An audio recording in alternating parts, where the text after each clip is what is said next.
Alors vous êtes directrice de collection textile chez TBS, marque de chaussures et textiles du groupe Eram, et aficionado des Fashion Green Days. Alors vous allez, lors de ce talk, vous allez nous présenter des exemples d'initiatives que vous mettez en place pour développer le Made in France. Oui, tout à fait. Merci.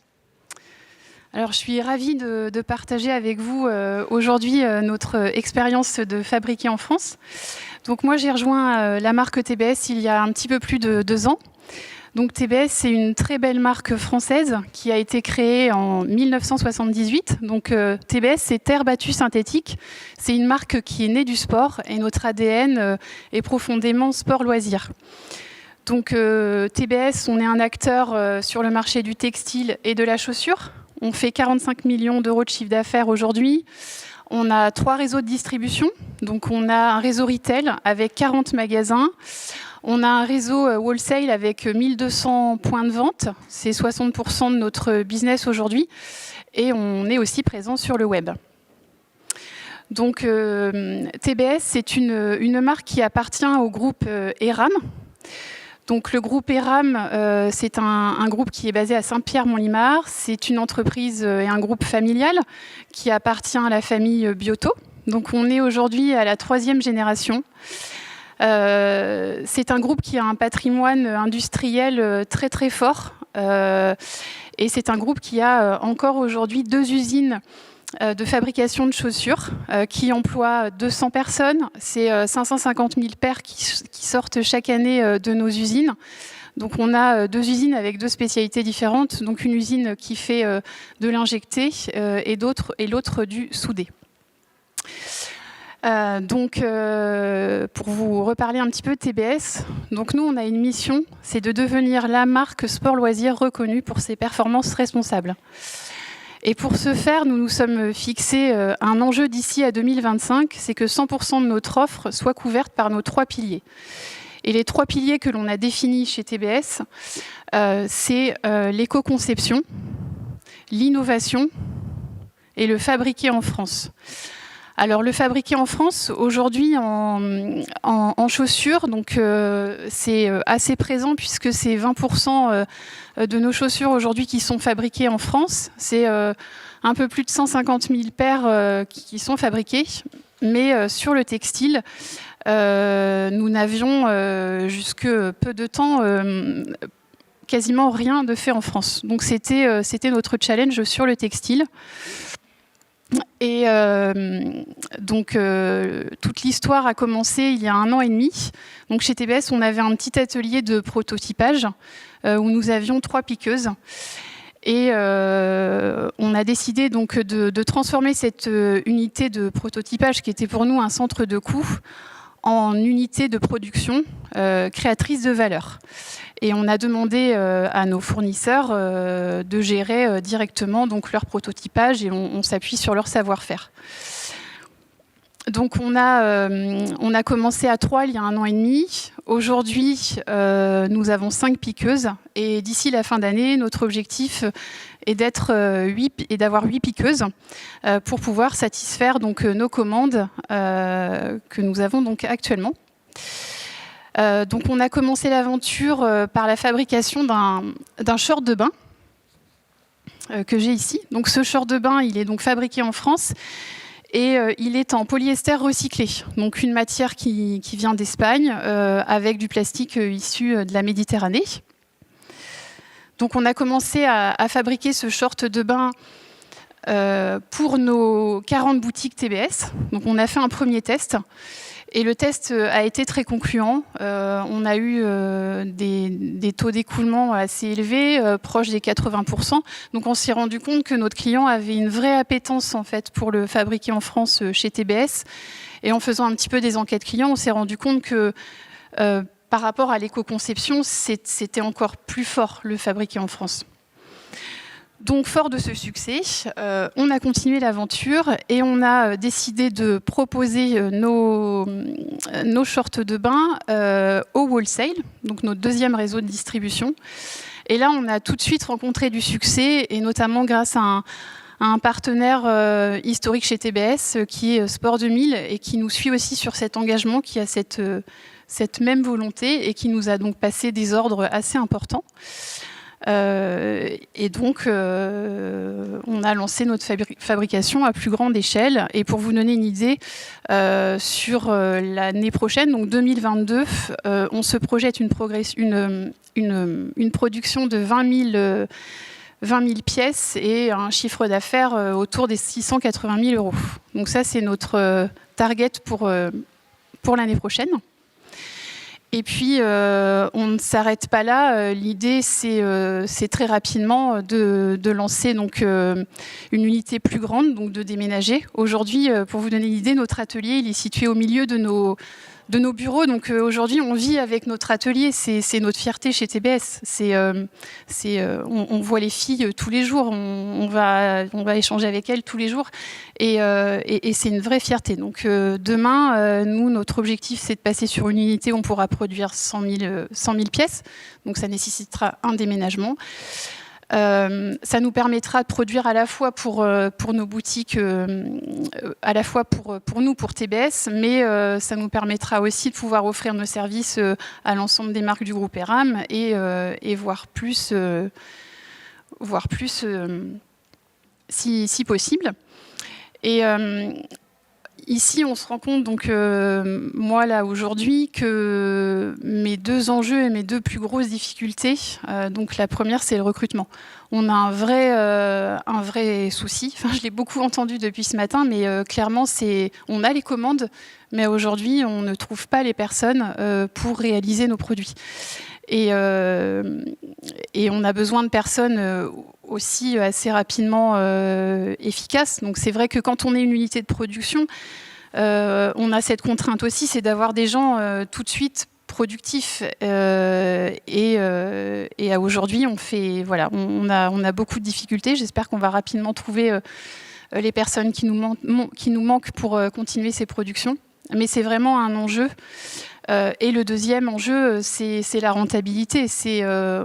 Tout est calculé le plus finement possible pour sortir un short de bain. Comme ça, on a dû étudier les coûts dans tous les sens. Tout est au millimètre près, quoi, pour vraiment avoir une rentabilité et surtout pouvoir positionner le produit à un prix de vente consommateur correct et acceptable pour notre client.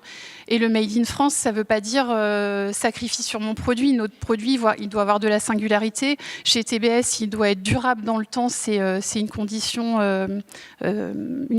indispensable lorsque l'on crée un produit. Donc le fabriquer en France, oui, mais tout en gardant la qualité, la durabilité et la singularité sur le produit. Donc, pour compléter, notre objectif sur 2022, donc c'est d'avoir 5% de nos volumes textiles fabriqués en France. Donc, pour rappel, tout à l'heure, je vous ai cité la chaussure qui avait 20%, mais on a donc 2 usines qui appartiennent au groupe ERAM pour nous aider dans cette expansion. Donc nous, en textile, on en est là. Après, on s'appuie aussi sur des partenaires.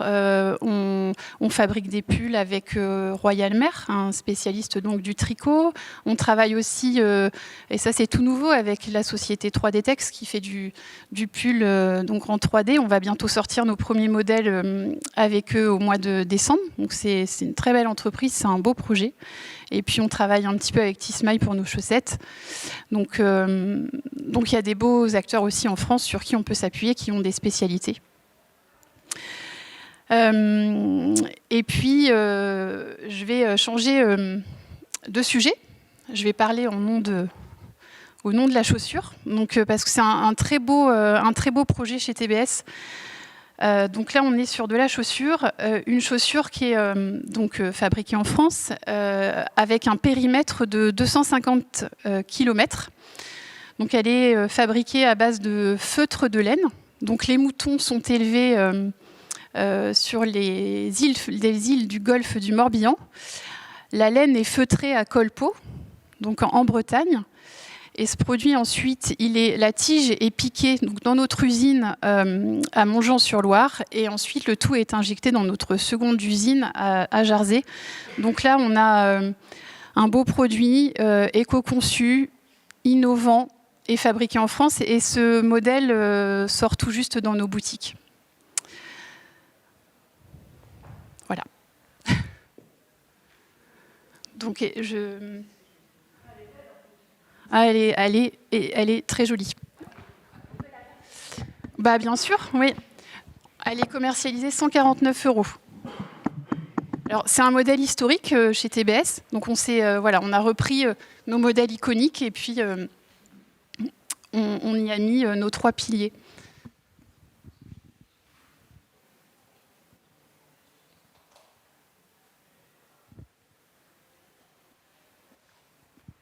Alors, est-ce que vous avez des questions ? Est-ce qu'il y a des questions parmi le public ?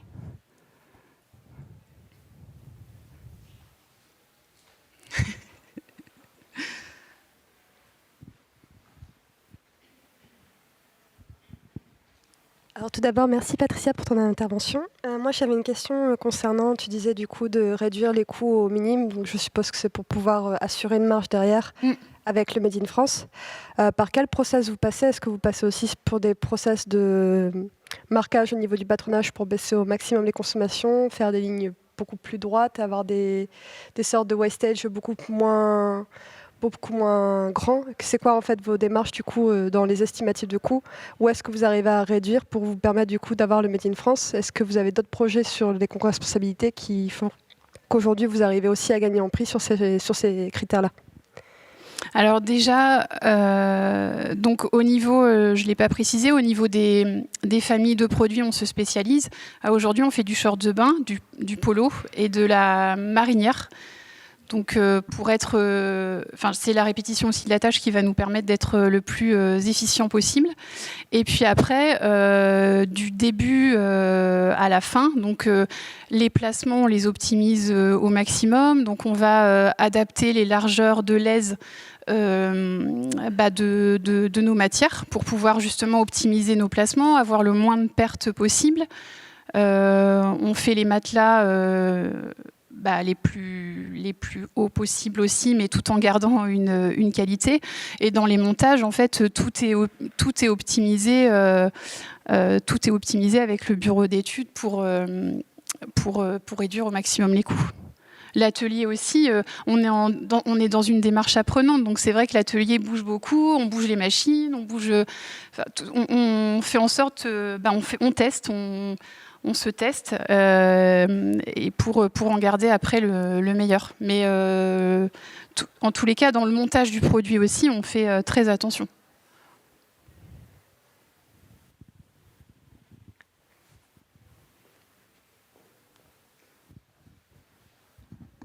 Merci, bonjour merci pour votre témoignage. Quelles sont les plus grosses difficultés auxquelles vous avez été confrontés? Vous avez évoqué le manque de compétences, de problèmes de recrutement, les aspects financiers bien entendu. Quelles sont les autres difficultés auxquelles vous avez été confrontés dans ces deux projets? Concrètement, c'est vraiment le recrutement. Je dirais que, sincèrement, dans les difficultés, convaincre le consommateur, on ne l'a pas eu. Lorsque l'on a commercialisé nos produits, il a été séduit. Là, on est plus dans une gestion de crise de personnel et de compétences.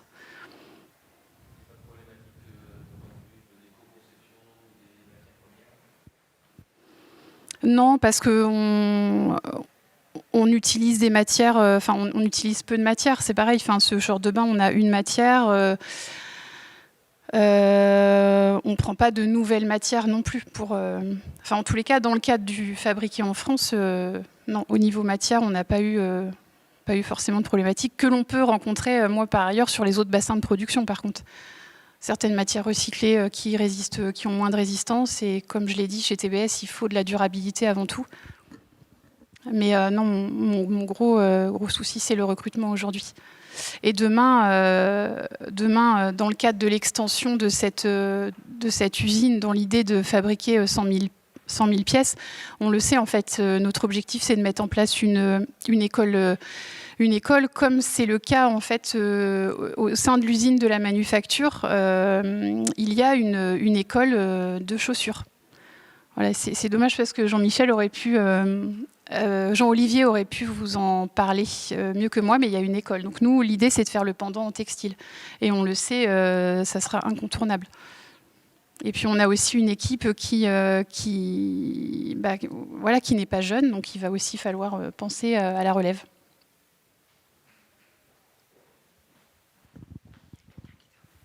Est-ce que vous avez d'autres questions?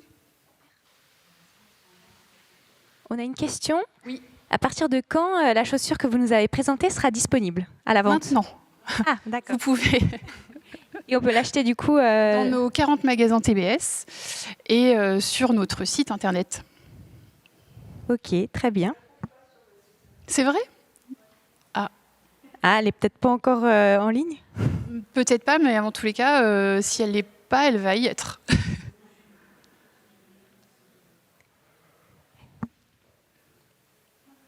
Ok, mais je crois qu'on a fait le tour. Est-ce qu'il y a encore d'autres questions éventuellement dans le public? Tout était clair? Est-ce que vous avez envie de nous partager un dernier mot pour conclure sur une perspective ou comment vous le voyez, vous, ce que vous faites aujourd'hui?